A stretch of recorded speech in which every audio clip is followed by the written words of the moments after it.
This is a review of the Permatex Ultra Complete Repair System Vinyl and Leather Repair Kit. So you can see you get some hole patcher down there on the right, and then a bunch of colors that you can mix, and then a bunch of textures that you can put on, and a little soldering iron thingy to heat treat it in place. And this is the hole we're looking at. So kids, don't smoke in the car. That's the lesson. They've burnt a hole in the seat there, and we're going to fill it. The first step is to clean it so that your adhesive will be able to stick. I'm using rubbing alcohol, so I'm just using the rubbing alcohol to get all the dirt off of it, and then it will dry really quick. So this will speed up the process. And this came with it. So these are various textures that you can kind of burn into the seat. So you want to look at the seat and see which one of these it matches. And then there's also a little piece of cloth in there, which I've cut a square out of, and I'm stuffing the little piece of cloth into the hole. So even though it's a small hole, I want to put some cloth underneath it for the adhesive to stick to. And that's what it looks like. That'll give it a little more strength. And then we take the adhesive and filler tube, and I put it on the fabric itself over the hole, and then also kind of put it over the edges as well, getting good coverage so that it's a little bit wider than the original hole. And that's what it looks like.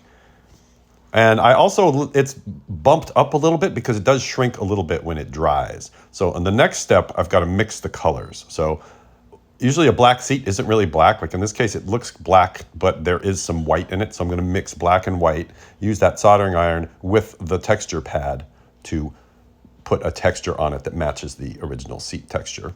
And it comes with this hardener. You want to use that in an area where it doesn't get a lot of people sitting on it. So for a seat, I'm not going to use the hardener because it has to be flexible. But if it doesn't need to be flexible, then you can put the hardener in it. And I'm choosing this pattern as my pattern.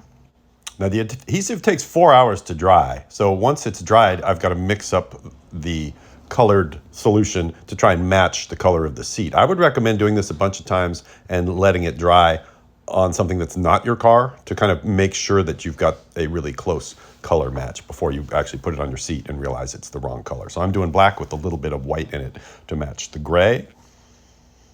And I bumped the camera, so unfortunately you can't see what I'm doing here, but I'm basically just painting a thin layer of my black paint over the spot here. And I'm also warming up the heating iron. I let it warm up for 15 minutes to make sure it's absolutely super hot. Then I put the pattern on top of it, the paper that's got the pattern. And you can see I'm wearing a watch there. So I'm doing 45 seconds. So I recommend you actually pay attention to the time. You don't want to burn a hole in your seat, and you want to keep the little thing moving, and don't slip off and burn a new hole in your seat with this thing because it is super hot.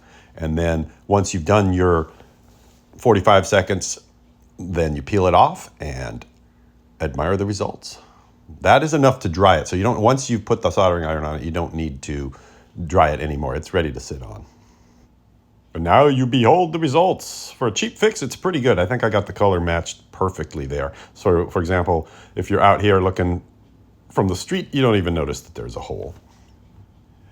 And I ended up heating up a paperclip and poking holes in it to try and match the holes in the seat. I don't know if that made it better or worse, but that's what you get. It's pretty good for a cheap fix. I'd recommend giving it a try before you pay somebody to do a real job on it.